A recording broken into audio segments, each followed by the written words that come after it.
Why, hello, welcome. I am Lady Genesis, and this is the Art Realm of Genesis. I am back with another bonus video. This is part 2 of that marker review I did on my birthday. These are the Touch Yach Yach markers from last time, and once again, I am sorry if I mispronounced the name, but here we are, and I grabbed another one of my art pieces. It's called the Moon Siren. I will talk more about the piece later, but I want to get straight into the coloring. So number one, I wanted to try something different. The original plan for this video was to use a cardstock paper, and I did start off that way. But as I progressed in the coloring, I realized that these markers are not meant for cardstock paper. And I'm noticing that most coloring markers that come from the store, like basic ones, are not. For whatever reason, thicker paper just sucks the life out of markers. And that's why I'm speeding up this video right now to get to the next segment. But overall, I had to stop. I had colored about 20% of the piece before I just gave up because it was frustrating to push the color onto the paper. It was like the marker was fighting the paper. And then because I don't know if I didn't let the ink dry enough on the paper, so the black ink was mixing and melting into the colors, and I hated it. And I honestly think that even if it was dry, that's the least of my concerns. Overall, the colors just look like they're dying on the paper, and that's not the case. They're full of ink in those markers. So I chucked it up as a loss, and I moved on to take 2, which was the computer paper yet again. And wouldn't you know it, they were a roaring success again, just like the last video. The colors were evenly distributed. It's like a sponge soaking up colors, but in a good way, because it sucked it up and put it where it needed to go. There was plenty of life in the color vibrancy. It was the same amount of quality from the last video, which I was thoroughly impressed with.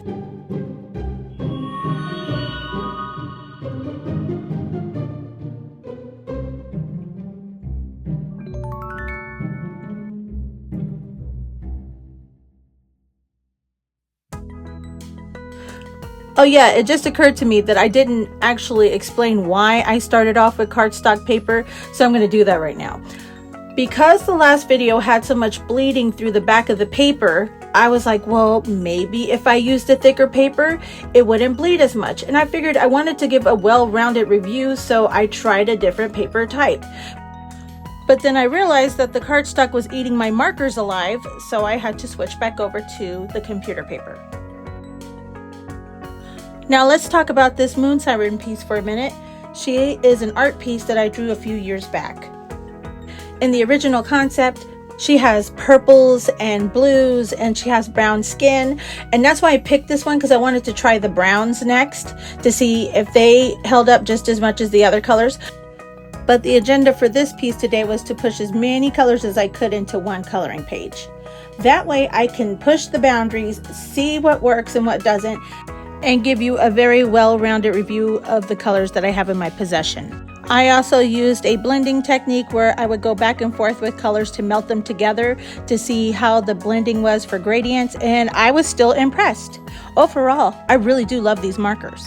Before I pipe down and let you enjoy the rest of the video and come back with my exiting thoughts, I did have an idea I wanted to run across all of you. So I'm thinking about doing more bonus videos with coloring pages. Just something about it is very therapeutic to me at this point, and it's kind of nice to reimagine my art pieces that I've done over the years with different colors that I didn't intend in the first place. So this might become a regular thing during the week, but we'll see in the future. I just wanted to share with y'all. Anyways, I'm going to sit back and let you enjoy the rest of the video, and I will be back towards the end. Enjoy.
that's going to do it for this week's bonus episode. So for my rating, I'm going to give these markers a 4 out of 5 moons.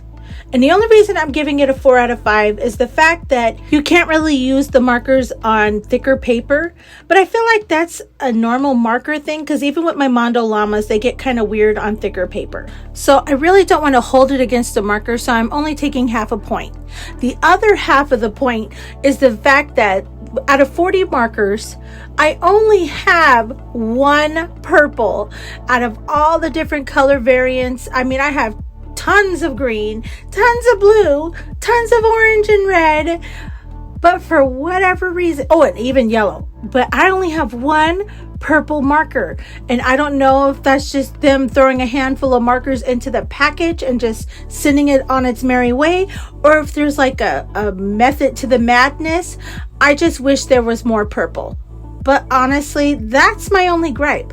Other than that, even though the markers bleed through the computer paper, I am still in love with these markers. I can always put a barrier behind it.